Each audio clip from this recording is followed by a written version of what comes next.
We got the spinning ball of death. And hey, good evening, good afternoon. Hello to everyone. Thank you for tuning in tonight. I'm talking to the wonderful Diane Spencer, who voiced Penelope in the audiobook version or production or whatever you want to call it of the novel Smokepit Fairytales. So, if you're not new to this page, wherever you're listening to it, you should know her voice.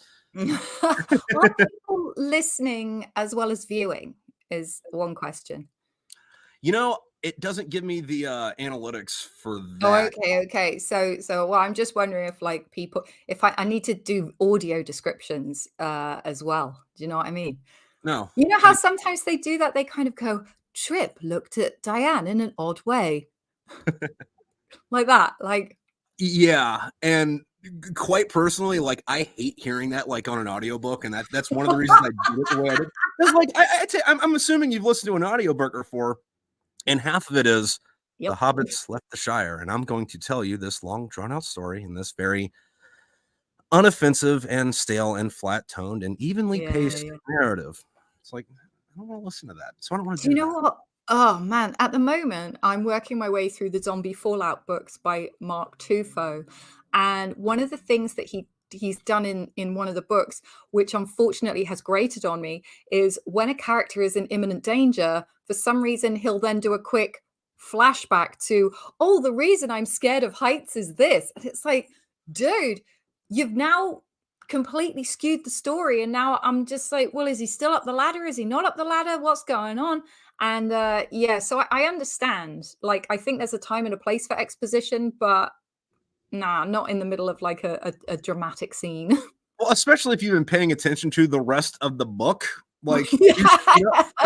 Listen, it's not my fault if you forgot that in the third chapter, this person got mauled by a dog. So 15 chapters later, that same dog shows up and they're anxious about it. And isn't that dramatic irony as well? The whole point is that you, as the listener, get to experience things, and then when they crop up later, you're like, oh my God, I know what this means. And you can get all excited about it. Yeah, and it's been fun what people will message me over. Because I'll have something that happens specifically at the end of the 6th book, where people will friggin', message me or send me an email or something like, you bastard, you can't do this. I'm like, actually go back and look at the middle of the 3rd book. I told you I was going to do this. Not my fault. You didn't pay attention for 100,000 words. You know what? I love the fact it's not look back at the middle of the book. It's look back at the middle of the 3rd book. I must admit, Trip, you have got a high expectation of the loyalty and memory of your readers. Because I've got to admit, sometimes I'll read one thing and then I'll be like, oh, I've got to read the second one. And then just for, life, I won't be able to get to the 2nd book until years later. Something like that happened with the film Wreck. Have you seen the horror film? The Hollywood remade it as Quarantine. I didn't see that one either. No. Okay, so it's a Spanish film, and Hollywood literally remade it shot for shot and called it Quarantine, which I thought was incredible. And when you watch the Spanish version of Wreck 2, it's really good because it takes off exactly where the first one ended, and I love that because even though I watched it years later, I kind of switched on Rec 2 and I thought, oh, I remember the first one being pretty good, and then as I sat there, I thought, this is the same place, and then I suddenly realized, I thought, I know why there's blood on that wall. Oh my God! And it was really good fun. Yeah. Yeah, a good throwback is a good throwback. I forget what it was. There was a I think no, it was a video game. I think it was one of the Trip is thinking. I think it was one of the newer Doom games. It might have been Wolfenstein, but those game franchises have been around since the 80s, right? And they throw little Easter eggs in there that if you're new, you wouldn't get, but all the Easter eggs are bonus points. So it's you're walking around, and I think it was Doom 2016, but there's a dead body on the ground in a cave somewhere, and it's that's the guy from that one game that no one played. Holy shit, they put this in here. Yeah, but don't you feel amazing because you got it? Yeah, and everybody else just scrolls past it like nothing, and it's that's the guy. I mean, we assume maybe everybody just goes, oh my God, that's the guy. Yeah. So what do you want to talk about, Trip? I have no idea. I didn't really plan these. These are just filler content until I get working on this second book. But You are so prolific in your creation. It's incredible. thank you. It helps not having a real person job. Now, you see, people say that because they say that about creatives, and I always find that I hate that term, by the way. I hate the term Yeah, creatives, like kind of implying that if you don't do this full time, you're not creative, which is a load of rubbish. You can be right. creative in anything you do. But it Um, also implies that you hang out on a street corner with like a beret talking about, how the, establishment's got to get brought down while you're like finger painting and trying to like sell caricature art. It's like, yeah, yeah, what you're yeah. in with that goat roper. Yeah, not a single pair of shoes is practical or Mhm, sturdy. Yeah, like it's mhm. all just vegan leather. It's all just falling to bits. Yeah. But like you can, when people want to do something creative, they often have to do it in their spare time. And I always find, well, I found from my experience and other people's experience, especially in stand up, which for those of you listening, that's like my main job. And you should Um, all go check it out. It's a lot of it's on our YouTube and it's fucking great. You'll piss yourself laughing. I promise. not safe for work. Um, Don't listen to it at work unless you have headphones on. I know there's like 3 of you that listen to this on the welding machine, so you guys can listen to it at work. um, yes, I find that you end up doing the creative stuff in your spare time. Like I know so many people who do have the, in inverted commas, proper jobs, but at the Yeah. same time they're so creative. They're writing novels, they're working on screenplays, they or they want to have a bakery business, so they keep making like different types of cupcakes. And I just love the way that people are super productive, and then there comes a tipping point where they have to become like us, Yeah. where they have to actually stop doing the, in inverted commas, real job, because they're spending so much time on the creative job that actually there's just not enough time, and you make that crucial choice. Yeah, and then, like, when you start doing the, your own thing, that comes Yeah. with its own host of problems. Like, with me, especially, I get this swing where it's like, "All right, so I think I'm gonna be able to put a new roof on this house this year," and then 2 months later, it's like, "I wonder if anybody would buy pictures of my feet." The pendulum just swings. He's starting that OnlyFans up again, like. Yeah. No, no, no, it's not OnlyFans, it's all fans. Come on, guys. Come on, here's the link. I promise it's good. I mean, like, what happened to the crazy pandemic OnlyFans? Like, surely OnlyFans has got like a whole server's worth of just websites that started during the lockdown, and then they were like, these people are never gonna fucking post. These are not the sex workers we want. They're Yeah, I don't lazy, uncreative. yeah, I don't know if there's like a time limit on their thing where if your account's inactive for so long, they take it down, or if it's, just like the rest of the internet where, hey man, it's there. It's there. It's there with all your feet. Thank God my face isn't in them, except for in the reflections where it's like my foot's down on a mirror and all you see is the top of my fucking Oh gnarly my hobbit God. feet. And It's then like like you've actually got a foot this. pic somewhere. Hey, I'm sure there's a market.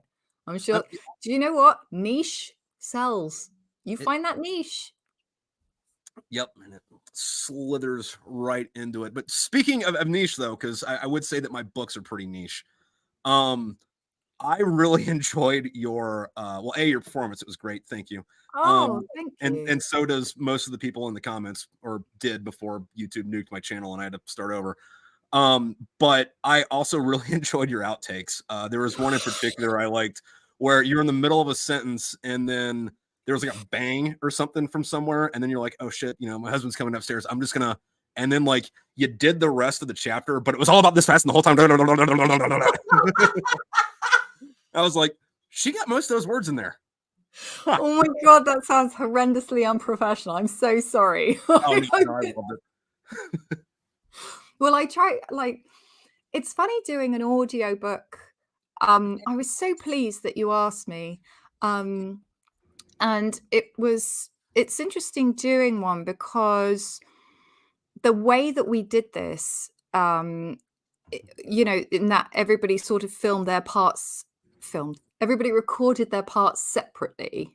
Oh no, I had some people send me fucking video files, and I had to like splice the fucking shit out. That's like, Yeah, yeah, I yeah. told them So to send me first of fucking all, wig. you're getting all the different files in all different formats. Everybody's Yeah. recording in a different way. I mean, you really have done like you've done an incredibly epic job of taking all these different sounds recorded in different places and trying to make them sound like they're in the same room talking Yeah. to each other. Yeah. And there is a lot of parts where no one's complained to me about it, but I noticed it because like I'm the guy doing it, and it's like, all Yeah, right, but you will. yeah, but it's like, okay, this person's audio sounds like this, and that person's audio sounds like that, and like they're both doing a good performance, but the audio quality is just different enough to where like I noticed the shit out of it. So I'm gonna spend 6 hours like tweaking the EQ like this much by this much by this much. Yeah, yeah. Yeah, and then like always, always, always, someone has a dog barking or like a car driving in the background, and it's like, thank you all for doing 2 takes because they're not on the highway right now. Yeah, yeah, yeah, yeah. It's quite epic, and also as an actor, because I do acting stuff, you you usually have a director, and of course Yeah, I didn't have you in the room, so I had to sort of try and work out not only do a different take, but maybe like what is the angle of this scene? How does Penelope feel about it? And what is another option that she could feel about it? I seem to remember there were a couple of things they did a few different ways. I mean, when you do something like a sex scene, which was hysterical because I have never done a sex scene visually, but it was. audibly, it's just brilliant. Yeah, Um, and personally, I thought it was great. And my wife was laughing. But I was also like editing it, just like sinking down in the chair, like, read your book, play on your phone, read your book, play on your phone. Don't listen to what I'm doing right now. Oh God. I mean, because like it's one thing when you write the stuff because it's in your head, and then it's different yeah, when you yeah. read it. And then you go to act it out, and it's like, oh God, this is making it fucking. Am I this much of a fucking pervert? No, I do this. Oh, I can't be mate. that bad, right? Mate, no, tell me about it. Like when you write stand-up, sometimes you'll write something, and thankfully, as you go along, you get a better gauge of maybe what will work and what won't.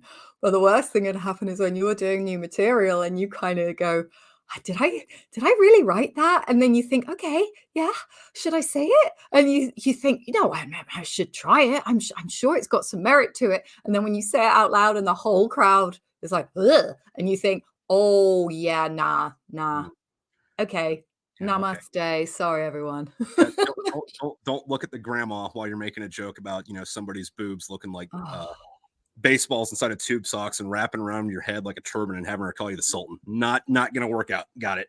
Oh my God, were you at that gig? Maybe one day. Yeah, no. But one of the things though is I intentionally didn't give people a whole lot of direction on where to go with it because Mm, those characters are all my imaginary friends, and therefore they're all me. So if mm. I gave everybody direction, I'd be like, all right, hey, so say this like you're like me.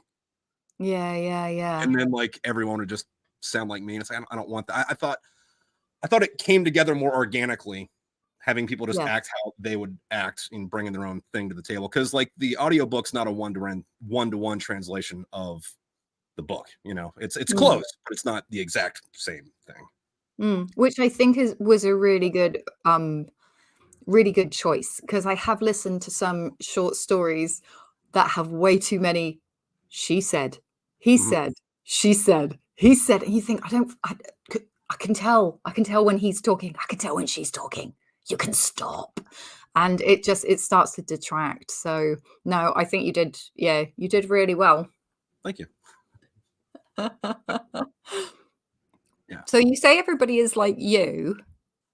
In my head, or the characters, yeah. I mean, they kind of have to be because like people will complain about like an author insert, but it's like, well, the author wrote this, so this is at the very least their interpretation of what that character should be.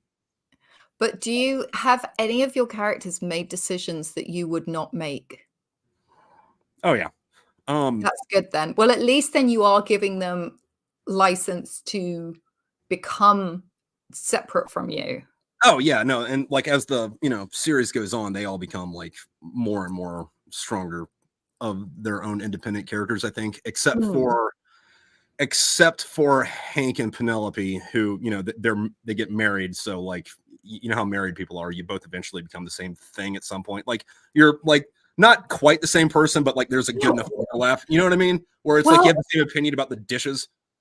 Yeah. Well, the thing is I read somewhere that the reason why relationships work so well is that you essentially become the other person's hard drive. Yeah. So you sort of get really good at half of the jobs, half of the remembering, and the other person gets really good at the other half and the other remembering. And then you both develop shortcuts to each other. So you effectively do end up with two brains sort of that are able to work on the same issue together, and you have this person you're in this secret club with. And I do absolutely love that. What advice would you give to fledgling authors about creating characters then? Don't create characters. Don't. Oh really? That's your advice? Don't. No, think about this. You're gonna create a character from scratch, right? You got to figure out everything about this person's motivations, their entire backstory, all that stuff. And you don't have to like tell it in the story, but like to go back to earlier, I don't remember if we were live or not. I think we were. If someone's afraid of dogs, you have to say why they're afraid of dogs if you want them to be afraid. Yeah. And that's something you have to think up beforehand. Instead of creating characters, I would just steal people. Okay. This character is my buddy Bob, and I'm just going to write this character doing the things that Bob would do. Sweet. Okay. Yeah. I think that's a good idea, because sometimes when I've read books about creating fictional characters, because I've tried to write fiction before, and I have written fiction before, and I've written sort of films and things. A lot of the time when you read these screenwriting books, they tell you that you have to like write out this Bible of all these things about the character. And I have not got the attention span for that. And I'm just like, I'm so bored and disheartened within like 2 minutes. But weirdly, when it comes to creating characters in a story that I'm talking and I'm telling people, obviously the first thing I'll do is change the voice a little bit. But then as I develop the story, there I'll start adding little tweaks to their character, which pulls them further and further away from the original. That's like you, the original person that I essentially stole from real life, because I'm usually telling a real life story. And then I'll sort of morph them into something that fits my purposes better. Does that make sense? Oh my God, is he frozen? Am I still being recorded? Don't tell me that I'm doing this show by myself. Well, it says live 1811. Well, okay, this has now become Diane's breakfast hour. I mean, I say that, it's 7:18. Okay, I'm assuming that everything is still okay. I'm going to check my internet. I have no way of checking if people are writing. So I'm sorry if you're listening and you can't see me. Join the chat. There we go. I've joined the chat. I'm just trying to see if I can join the chat. Please hold, everybody. I'm sure Trip will be back in a minute. Allow. Trust StreamYards. Gosh. At least... Oh, yes. I think I'm by myself. Okay, everybody. So I'm trying to read the comments just to see if anything's happening. No, not much. All right, then. Well, I'll just talk for a bit until Trip comes back. Maybe he'll send me a nice email. So, yes. Well, I'm a stand-up comedian and I enjoy writing. I do know that before we went live, Trip and I were talking about gardens and things, and we were talking about bears and dogs because I live in Britain and I have a garden out the back, and I'll tell you something, the foxes come in it a lot, and apparently Trip, who I think lives in Pennsylvania, I want to say, he says that he doesn't have foxes, but he has bears. Now, the issue with that is that I said to him, well, do bears scream when they have sex? Because foxes do. Have you ever heard a fox having sex. It's horrible. They sort of sit there and it kind of sounds like this. Yeah, yeah, like that. That's the noise that they make to say, hey, sexy time. Yeah, yeah. And then the other fox will come and then they make this noise that sounds like the Antichrist baby. So you'll have two foxes right outside your window, usually at 3 o'clock in the morning, going, yeah. It's delightful. It's brilliant living in suburban England. I mean, don't get me wrong. I would never be okay with fox hunting. I just wish they would stop rutting outside my house when I'm trying to sleep. So apparently bears don't do that. Now, let me see. I'm not sure if Trip is going to send me another link. I'll just email him and then I'll carry on chatting. You got another link? So if you don't know who Trip is, Trip Ainsworth. He's written Smokepit Fairytales. Well, I'm sure you know who he is because why else would you be listening? And he's written these books about these green women. I've actually got one of his paintings over here. It's one of his bits of artwork that he does. And there was a point where he was making artwork and nobody was buying it and he started burning it, which I think is kind of cool because, well, if nobody wants it and it's crowding up the space, it's kind of cool that the artist gets to destroy his own work. You see, being a stand-up comedian, that's what I do mainly. I end up with lots of books like this. And it's just, look at that. It's just pages. And out of that, I mean, I'm hoping I've got at least a solid 10 minutes of material. Because writing jokes is not necessarily, it's not a quick process sometimes. I mean, you write the joke, but then you do have to sort of hone the joke and try it out in front of people. And that can take time. I'll just check the email. No, nothing. I wonder if his internet's gone down. Oh, well, I'll carry on for him. So yeah, so when you end up writing that, you end up with just piles and piles of books. So in the end, I basically just threw away all the books. I mean, I did want to make a big burning pile of books, but I've tried to burn all my books before, and that didn't go very well because I was burning my diaries, and then the wind picked up and bits of my diary flew all over the village. And, you know, when you write in your diary that really, if you're going to marry anybody, it should be the cat, it just doesn't go down well. So I don't know how many of you are creatives. God, I hate that word. I do hate that word. But I find that we were talking about when you write. Hey, you came back. Okay, yeah, no, my internet like took a shit. I don't know what the fuck happened. I told them about the noises that foxes make when they have sex.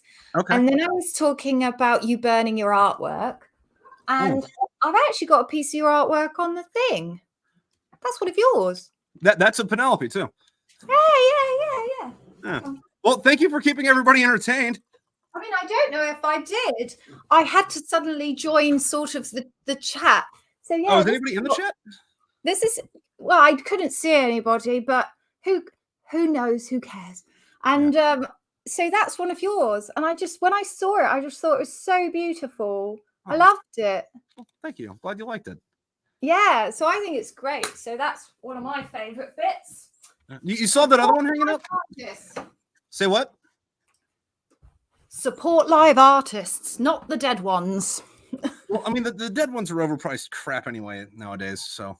Yeah, and plus you can get like quite nice prints and things like that of the dead ones anyway. And do you really want your house to look like a fucking museum? I don't, but Well, I mean, I kind of do, but like I also like, you know, kind of buy into the whole like, oh, haunted museum thing. But you know, it doesn't really matter if it's not the real thing. If it's a print, it looks nice. But I got a few old things. But like my sister was stationed in England when she was in the Air Force for a bit, and she got me a copy of Paradise Lost that was printed in like the 1600s. And I keep telling her it's cursed and haunted, and she's like, it's not cursed or haunted, it's just an old book. I'm like, it's cursed. You're like, it's fucking cursed and haunted now. Yeah, we've got loads of old shit. Like tomorrow night I'm going to Stratford upon Avon to do a gig, And that is such a beautiful town. It's where Shakespeare lived. Okay. And so many of the buildings there are the same as in Shakespeare's time. I mean, the inside has obviously been zhuzhed, Yeah. carpets, electricity, etc. But Right. a lot of the outside, it's incredible to look at. Like even by English standards, it's a really, really beautiful place. Because a lot of the time we will accidentally smash down a very nice pub or burn one down and then build something else in its place. But no, Stratford upon Avon is absolutely gorgeous. And if you ever come to visit, you should consider visiting there. I did mention to everybody when I was talking about the bears and the foxes, and I just want to clarify, are you in Pennsylvania? Yes. I Um, thought you were, because I said that you didn't have an issue with bears, but no, foxes, but you do have bears. I think there are foxes around here. I just haven't seen them. Oddly enough, we also have rattlesnakes. And I didn't know that until recently. One of my buddies came over and I was like, "Hey man, what's up?" He's like, "I've been out rattlesnake hunting all day." I'm like, "We have those here." All right, cool. Yay!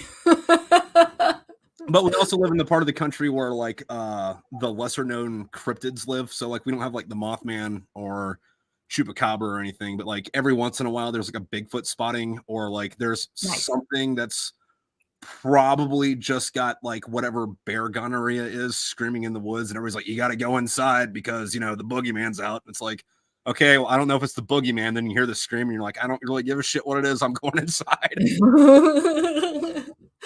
We don't, because of where I live. So if your listeners imagine that London is a clock, we have a road that goes around the outside of London called the M25. It's basically one of Dante's inferno circles of hell.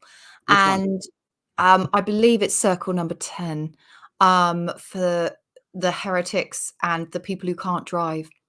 And yeah, so if you imagine it's a clock face, Heathrow is at 9 o'clock, Gatwick is at 7 o'clock, and Gatwick's at 6 o'clock, and I live at 7 o'clock. So that's where I live. And because that's where I live, it's very urbanized. Like we've got like loads and loads and loads and loads and loads of little houses, and so we don't really have any wild creatures. But the closest we've got are the rutting mad foxes, and we do have a park nearby full of deer. It's quite lovely. You can't shoot them though. Yeah, you have to have a license to do that here, and I mean that license is not hard to get, but you can only do so many a year before they get on your ass about it. But we also killed all their natural predators, or not all their natural predators, but like we got rid of the wolves here. So like in a lot of places, we have like an over excess deer population, and it's like, all right, we gotta like there's supposed to be 1,000 deer here. There's 1,400. We need to kill like 400 deer now before they go ruin the crops or whatever. I mean, it's a shame they can't do some kind of deer personality test, so you could at least kill the assholes. It's a shame you've just got to just randomly kill deer, and it'd be like they killed Terry, and he was like the nicest one. I mean, we don't know. We don't know. Although one Yeah. of my buddies, he tagged a deer around here and brought it to my house to dress it and cut it up in my garage, and that was the first time that my dog had met my buddy, and so he's like elbow deep, pulling a deer apart, and she's like, oh nope, fuck that, and like every time he's come over the last like 3 years, she's like, you're the fucking deer guy, get the fuck out of my house. I'm like, Scully, go in the basement. Wow. So like I for some reason I would have thought the dog would be all like, "Oh, look at this tough guy. This is the tough guy I want to hang out with. This is like, how dogs go for the alpha." I would have, but instead the dog's just terrified of your friend. Well, I mean, if you came into somewhere and somebody was like ass fisting some like weird creature in your like sleeping place, you might be a little upset too. Ah, my sleeping place. Yeah, now I'm annoyed. Yeah. No. I mean, maybe not sleep, but like nap. No, I'm annoyed. No gutting of deers on the sofas, please. No. No. Oh, bless your little dog. Yeah. So the other thing I was chatting about while you were away is the idea of, because I knew you wanted to bring it up, the idea of how much of your story is real versus how much of your story is fictional. Yeah. Like Yeah.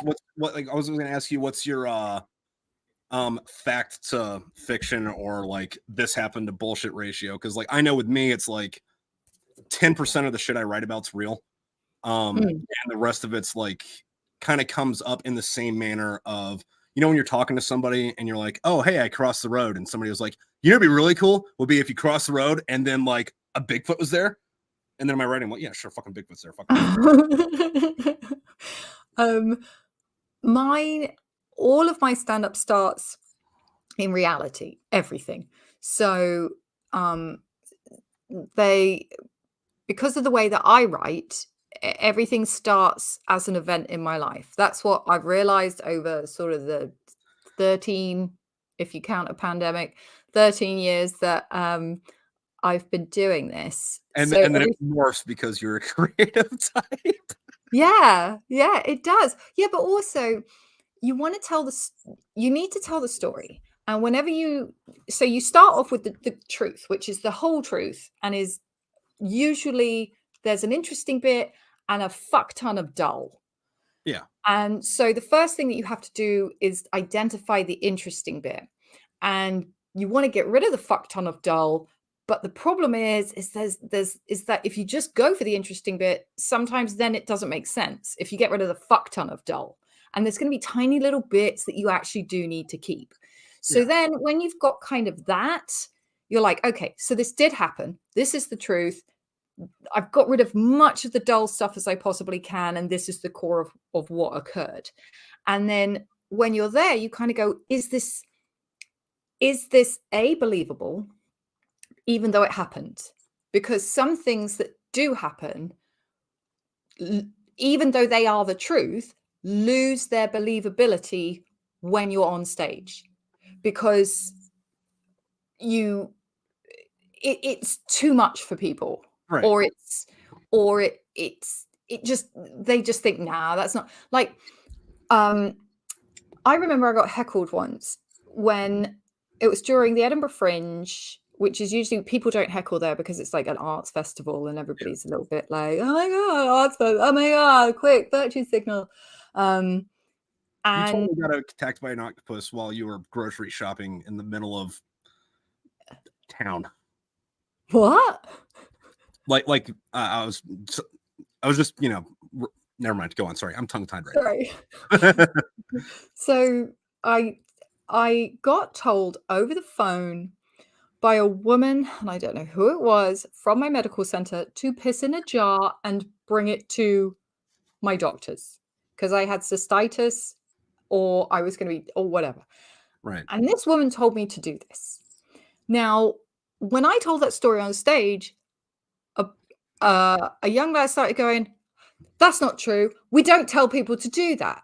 And I said, excuse me? And he said, I'm an NHS receptionist. And we don't tell people to do that. And I said, you're not the woman I spoke to.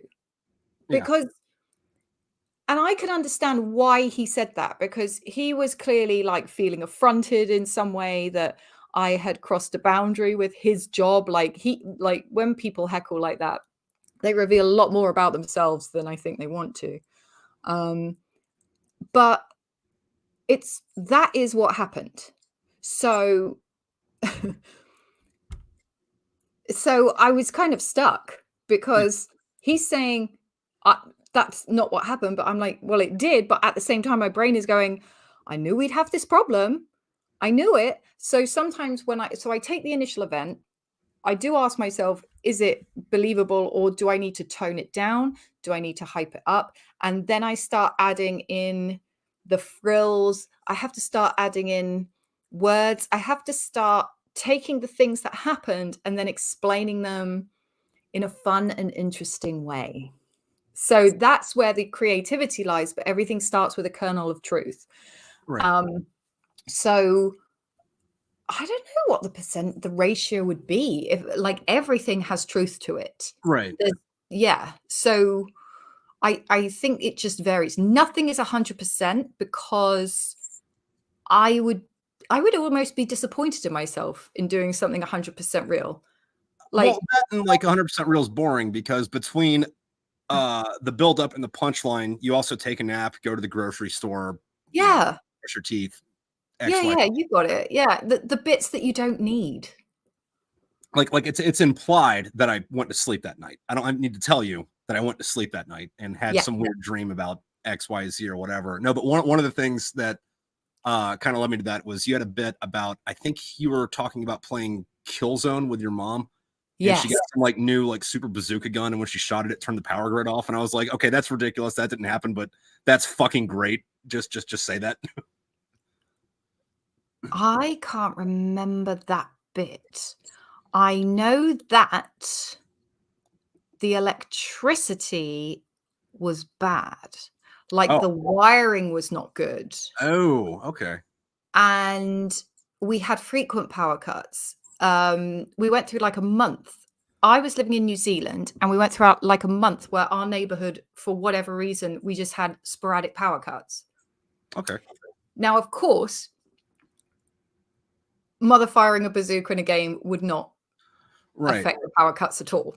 But it's a ridiculous situation that works out for a good joke. Yeah. And there's but sometimes you don't even need the reality to combine it to make that thing happen. Yeah. Yeah, but sometimes you can have that like holistic manner of just going through life and noticing things. And then when you notice things like I don't think the power ever went out when we were playing a game, which was quite fortunate. I mean, it didn't happen that often, but Well, I mean, the internet went out while we were trying to talk. So, I mean, yeah. I mean, that's the way that you sell it. You go, so controversial. The internet shut me down. the feds are the feds are onto us. People, they're trying to stop us from talking about You've been shadow banned. That was insane when we discovered that shadow banning was a real thing. Well, yeah, because it was doing. Yeah, because it was a conspiracy theory for a long time, and then they had Mark Zuckerberg on. I think it was Joe Rogan, and he's like, "Yeah, no, we do that." And I was like, what? Okay, cool. Did happen, you fuckers. Well, no, what is it? 2020, I think. Now, our last election. All right. Yeah, like I was putting up a lot of stuff for like a third party candidate, and okay. my Instagram got like deleted for like a week. And I was like, okay, that's interesting. And then like afterwards, I found out, oh yeah, everybody that was campaigning for this chick, their social media got blacked out for a week. I was like, oh, that's insane. That's insane because you kind of, yeah. So because like we have free speech, but we don't have free speech to say it wherever we want. It's really alarming because, do you like you have the places where it's clear that free speech is not encouraged. Yeah. And then you have places where we live where you think you have free speech and then you think, but do I? I remember seeing videos when the Queen died of people out with with signs saying fuck the Queen or whatever, and cops rolling up and throwing them into cars. And it's like, on one hand, yeah, I get it, but on the other, it's like, actually, you guys don't have laws about this, do you? Huh. Weird. Like, I mean, it's interesting from place to place what differences, Yeah, I mean, that is very interesting because I never saw anybody. I saw people with a lot of down with the monarchy. Yeah. Because once the Queen died, that was kind of it. A lot of people were like, okay, that's the end of it now. We don't want Charles. Yeah. So let's end this here. And MI5 guys listening to this right now, she's not saying that. She's saying what other people said. I don't think I'm that interesting to MI5 at all. I think they take one look at me and be like, no, this is just, no, it's pointless. I mean, unless we want to learn some fudge recipes, I think we'll just leave her be. She has, I mean, haven't you got to have some kind of influence if you want to be on their list? I don't know how their list works. Like, I do know that, like, on our end of it, like, everything we put on the internet goes into a server, but right, that's one of those things where it's like, hey man, if you put something on the internet, like that's like a public forum, and then you get mad that someone else knows it. It's like, bro, you put that on Facebook. Why are Yeah, you mad? yeah. Up there to know that? Yeah. I watch some very odd stuff on YouTube. I follow a lot of reaction channels that follow this horrendous woman who regularly lies, and she will gaslight the viewing audience, and she'll fly into rages, and I just love it because all the evidence is there. It's there on YouTube, it's there on Twitter, and then she'll try and deny it, or she'll just blanket over it, and it's wonderful because all the reaction channels are just sat there going, "No, you said this on this date, done." Because you can't do that in real life, which is deeply frustrating. But it is kind of funny, like messing with people though. Like first off the bat, like I love conspiracy theories. Like Okay. I don't necessarily believe all of them, but like I like the drama and the story that's involved.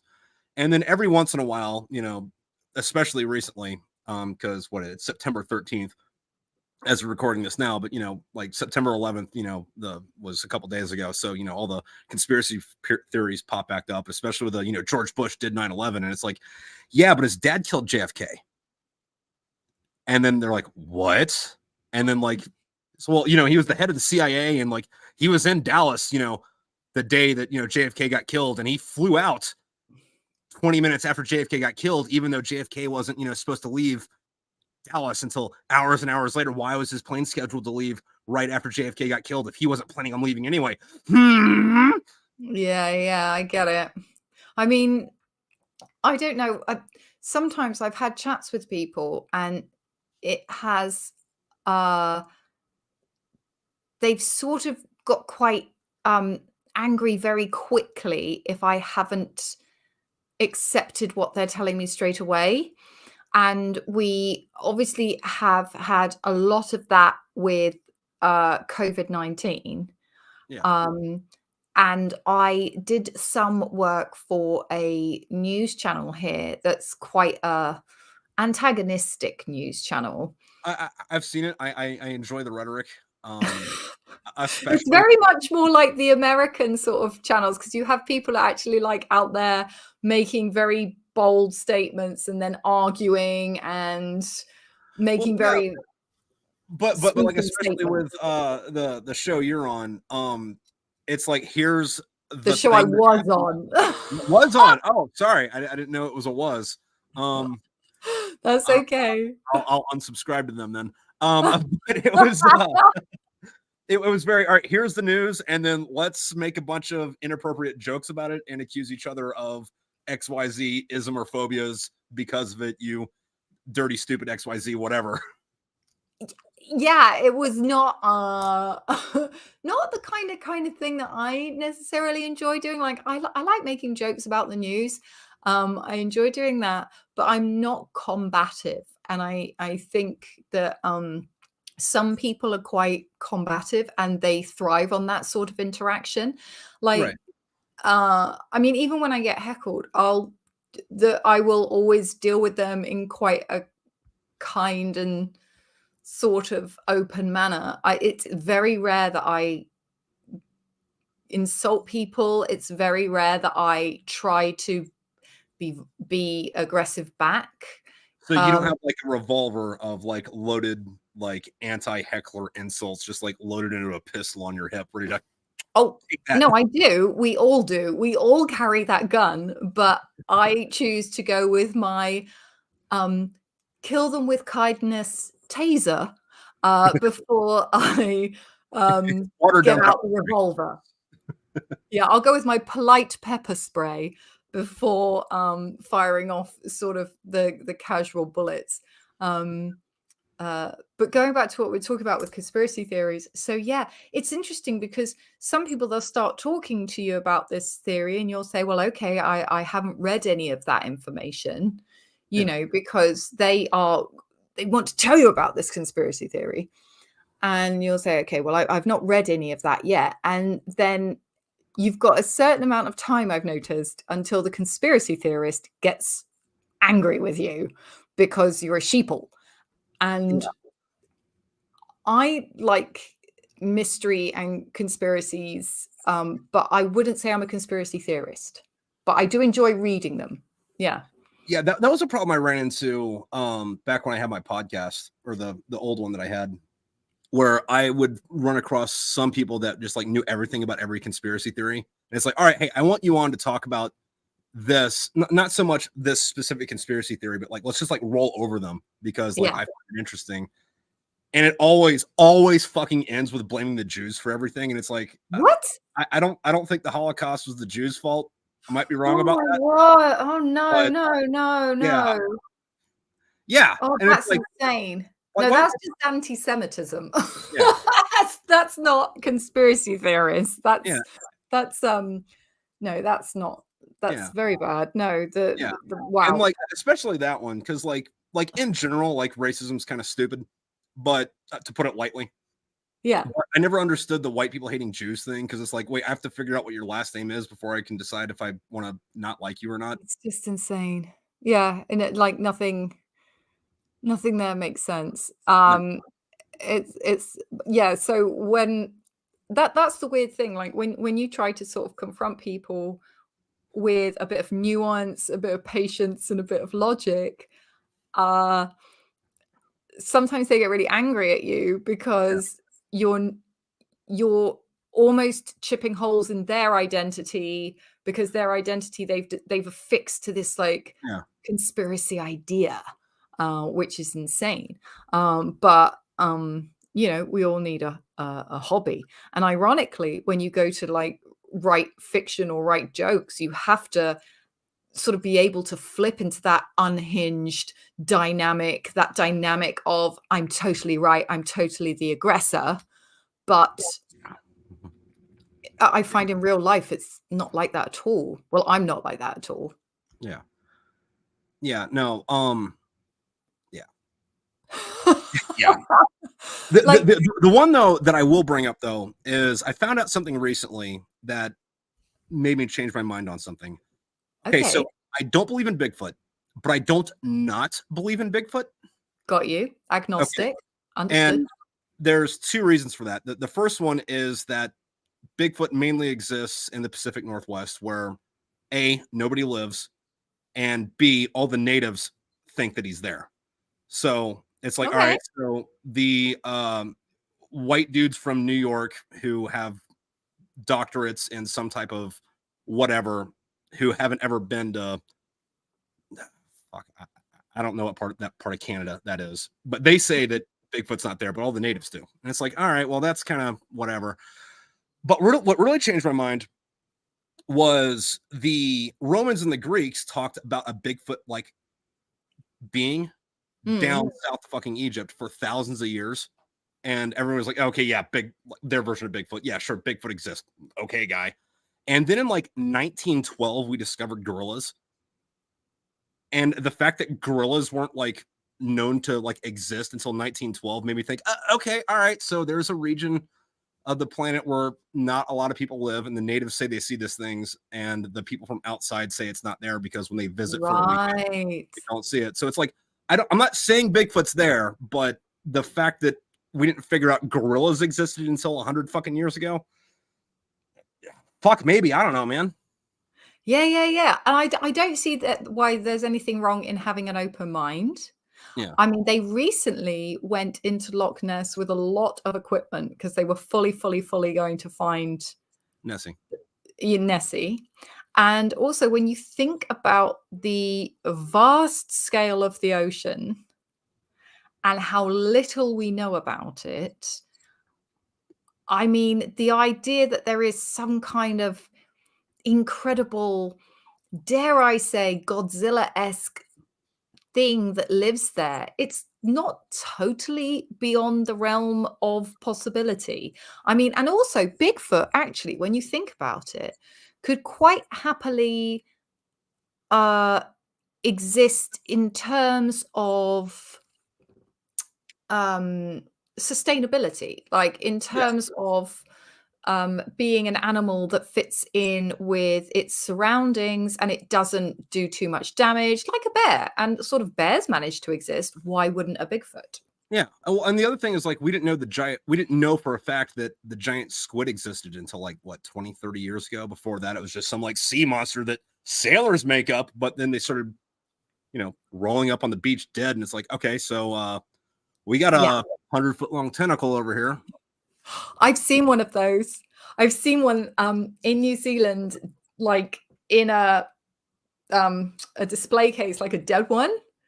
Yeah. It's terrifying. And do I'd you know what's imagine. really it's well, the most I mean, in a way it's like a bit sad as well because it's like mashed up seafood, but like there's one bit about it, the tentacles that are along its arms, in between each sucker, there's a hook. Ew. So if it sucks onto you, it doesn't just suck onto you, it hooks onto you.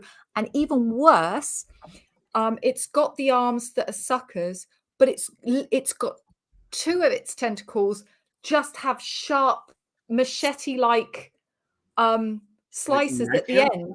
So the whole point is it sucks onto you and then it jabs you and shanks you repeatedly. Yeah, And you this can put thing me is, on the no is box for that one. hey? You can put me in the no box for that one. The diving experience. No, I'm good, thank you. Yeah, so that's and yeah, you're right. We only just discovered that 20 years ago. So I can fully appreciate the Bigfoot might be there. Yeah. I would kind of love it if like he's reached that point now where he's just walking around holding like a little clipboard. Maybe he's got some glasses. Maybe he's like picked up little odds and sods from sort of people who have been nearby. Like he's admitted he likes coffee cups. Do you know what I mean? Yeah, yeah, yeah. Like he Who, started studying us. who is the woman that lived with the gorillas?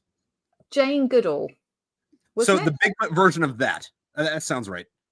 Yeah. So there's a Bigfoot like Jane Foot, Goodall Foot. Yeah. So these But humans. Bigfoot is, yeah, sat in a bush looking at us, holding like the little flask because he found a flask once and he thought that is useful. And so he like uses it to carry his water around and he sort of looks at us and then makes notes about us, like drawing pictures on bits of wood. I'd love that idea. And he's got a book in the Bigfoot community, My Life with the Humans. Yeah, yeah. So There's a lot of pictures of him stealing out of fridges. yeah. So speaking of living with the humans, and we've got a few minutes left. I told you I'd Friggin', go super pale. oh, you're not that bad. Like, I Well, mean,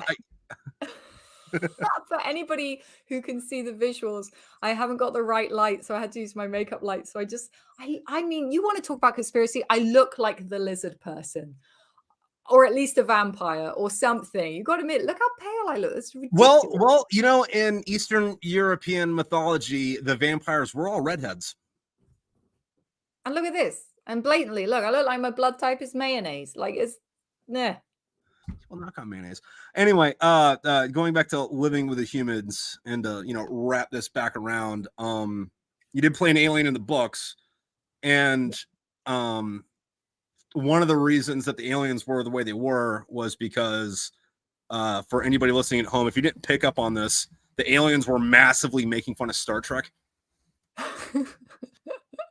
Like, they're green skinned, this, that, and whatever. And there's that part where Penelope, she went to the ball and they said that prayer. She's like, I think I'm curious. So she went to go like read the Bible, and she's like, every time God shows up, he's like in a vehicle and he's got bodyguards. What God needs a car? And it's like, I'm trying to beat the reader over the head with the rhetoric on that, because I think it was Star Trek 5 where they go to meet God, and Kirk's like, what does God need with the starship? And it's like, okay, so I got the green alien asking what God needs with a fucking vehicle. I'm making fun of Star Trek, people. Come on. That is quite interesting. You want to make fun of Star Trek so much, you literally write a series of novels about it. I mean, yeah. I mean, that is what was that comedian who like lived the life? Jim Carrey did the film. Damn it. Yeah. You know the one. He was in that Taxi show. Yeah. It was Andy something, wasn't it? What? It was Andy something, wasn't it? Andy Kaufman. Yeah, that's it. That is some Andy Kaufman shit right there, what you're doing. You're just like, I want to take the piss out of Star Trek so much. I'm going to write a like that is extreme, Trip, because your books are long. They're good, but they're long. Well, thank you. That's what she said. Hey! No, my dad friggin' actually called me Andy Kaufman once. I got my ass beat for it. Because when I was in middle school, well, because Andy Kaufman did that like fake boxing thing where he like fought like lady boxers. Yeah. And when I was in middle school, I was messing around with my friends and I flicked a little paper football and I hit this chick in the face. And this chick comes over to like fight me, right? And like I'm like, okay, so don't hit a chick, just cover your face, let her get it out of her. And wow. I went to the principal, and I got my ass beat by this chick because you don't hit chicks. But afterwards, my dad comes and picks me up, and he's yelling at me, "Who the fuck do you think you are, fighting women, Andy Kaufman?" I'm like, I don't know who that is, man. I'm 10. Oh wow! Oh wow! How funny! Yeah, I mean that is very valiant. That's really good. That like, I mean, I don't know. It's kind of weird because on one hand, I think, well, if she was hitting you, you have a right to defend yourself. But the problem is that one swift, well-aimed punch, and unfortunately, because ladies, we are smaller and we're not as sort of packed. Yeah. Like, yeah, I think you did the right thing. Like, Well, I mean, you it was definitely did the in right thing. 90s, and like this is before equal. I don't want to say equal opportunity. It was before the idea of equal rights, equal lefts was a thing. So it's Yeah. like, just don't. I think you did really well there, mate. I think it takes it's always good to like know the moment to punch, but also know the moment to just like pause. And that's been some of the. Do you know what? I nearly got into a fight in a supermarket. Like, How did you get into a fight in a supermarket, Diane? Let's hear this story. very easily. So, it was Asda, which is owned by Walmart, but it's not as classy. That's okay. I don't know if you've been to a Walmart in the United States. Yes, I have, and I Okay, know all what right. I'm saying. All So right. Okay, all right. As long as we've established terms. I'm just painting the scene. So there's 3 ways you can do a checkout. You can do the scanning by yourself. You can go and meet a woman who will tell you all of her problems. She will trauma dump as she's selling you your shopping. Or you can do this thing where you walk around with a scanner and you blip things yourself and then you just go. That's my favorite method. Okay. So I'm going into the middle one. I've scanned all my stuff. I'm ready to go. There's a woman in front of me and she is annoyed about whatever, but everybody's annoyed about everything in this shop, right? And she goes over to the scanner and I look at her and I think, she hasn't got one of the little blippy machines. And I think she's in the wrong thing. She needs to either be over there with the do it yourself and try and steal your fruit, or she needs to be over there with the trauma dumpers. Choose. And she turns around and she just sort of yells into the air, but she sort of looks at me. She went, "It's not scanning. Like, what is this?" And I went, you need to scan." And I said it quite calmly. I said, "So," and I held up the scanner. I went, "You need to scan your shopping with the scanner." And she went, "What scanner?" Like this. And I thought, don't you dare fucking take this out on me. It's not And my fault you're an idiot. hey? It's not my fault you're an idiot. Yeah. But my whole demeanor changed. And I just glared at her for, when you are going to go and answer someone and you're so mad, you're running through all the different options that you've got, but you don't realize you're actually stood there glaring at someone while your brain is saying, "How fucking dare you?" I thought it took me a minute, but I'm very glad that I did what you did. And I sort of just said, "There is a scanning machine at the front of the shop. If you didn't scan your shopping, you need to go that way or that way." And I was very calm, but inside I was raging, mate. And then, because that's what it's like being British, one tiny little thing will just set you off. I mean, that's why we're not allowed guns. And she sort of sort of, I think she realized that she was close on it happening, and she went, "Thanks," sort of ran off. And I thought, that is the closest I've got to having a fight in many years. I thought, that's quite exciting. I'm over 40 and I'm still having the odd, getting into tiffs in a supermarket. How jolly. Have you frozen again?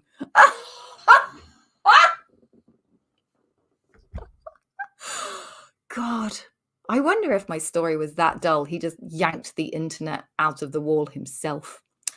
Well, everybody, I know that Trip wanted to sort of round this off after an hour, because he always felt that, he said to me at the start, after an hour, people sort of go, yeah, I think that's about good.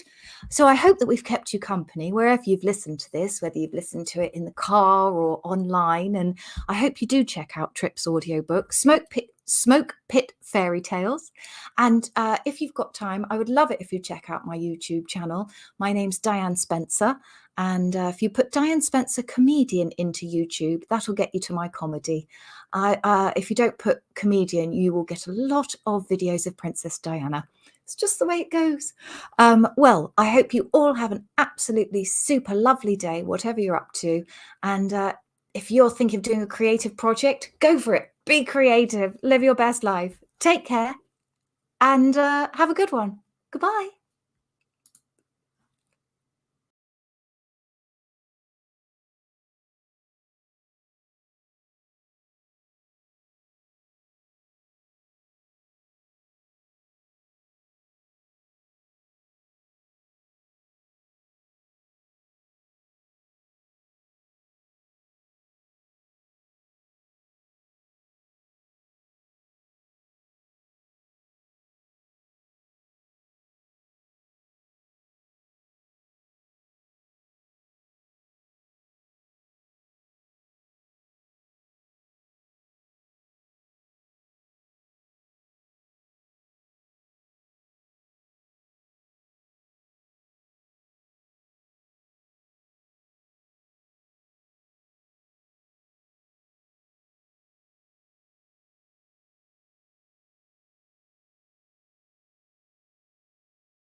Got it. Are we? Oh, there we go. Down now. Yeah, I don't do no. It's a pain in the ass, man. Because like my internet normally works nice, but anytime I try to do something on it, it just decides that I don't need to be using the internet. Yay! Thanks, guys. Well, thanks for signing off for me. Then I guess. I mean, well, I knew that you said that after about an hour, people think, yeah, no, that was good, that was enough. So Yeah. that's what I did. But we can sign off properly now, and you can do the actual ending you wanted to do. Oh, okay. All right. Well, then, ladies and gentlemen, thank you for watching the show. I didn't have a proper sign off thought up, so I am just gonna wing this by the heels of my seat, the skin of my teeth, whatever the hell it The is. crack of your ass. Yes, definitely go check out Diane. Her wherever you're watching this, I put links to her website and her YouTube in the description, so you can just click on that and go check out her comedy specials. They're fucking great. And then if you want to hear more of her, well, actually, I was gonna plug my book, but I mean the Plug your book. It's important to plug your book. It's a great book. Well, the thing is, though, is that my audience is here because they listen to the audiobook, so they already know who you are, and they already did that. Not necessarily, because what I've discovered is that I'll put up a clip from one of my stand-up shows, and people will comment on it, and I'll think, but you're subscribed. Like, surely you've seen the whole hour-long show, and they haven't. So do you know what? There'll be people who really enjoy your work who haven't heard the audiobook, or they haven't read some of the books and stuff like that. So I give it a go. I definitely give it a go. Yeah. Encourage them to listen to your audiobook. Hell, listen to it again. You heard her. Yeah. So if you want to hear more of Diane's voice, and if you want to hear more of mine, though maybe not necessarily with this inflection in tone, you can go to Audible or Amazon or fucking Spotify, or probably the channel you're listening to this on now, and listen to the audiobook. Yay. Fantastic. All right. Anything else, Diane? No, just thank you ever so much, everybody, for joining us. And yeah, do take care of yourselves and keep believing, because as far as we're concerned, we haven't proved that Bigfoot doesn't exist yet. He's watching you. Taking his notes, drawing his little stick figure you with your. I love this idea. Yeah, we're looking at you, Jeff. There's gonna be like one guy who's like, holy shit, he just called me out. All right. Adios. Bye.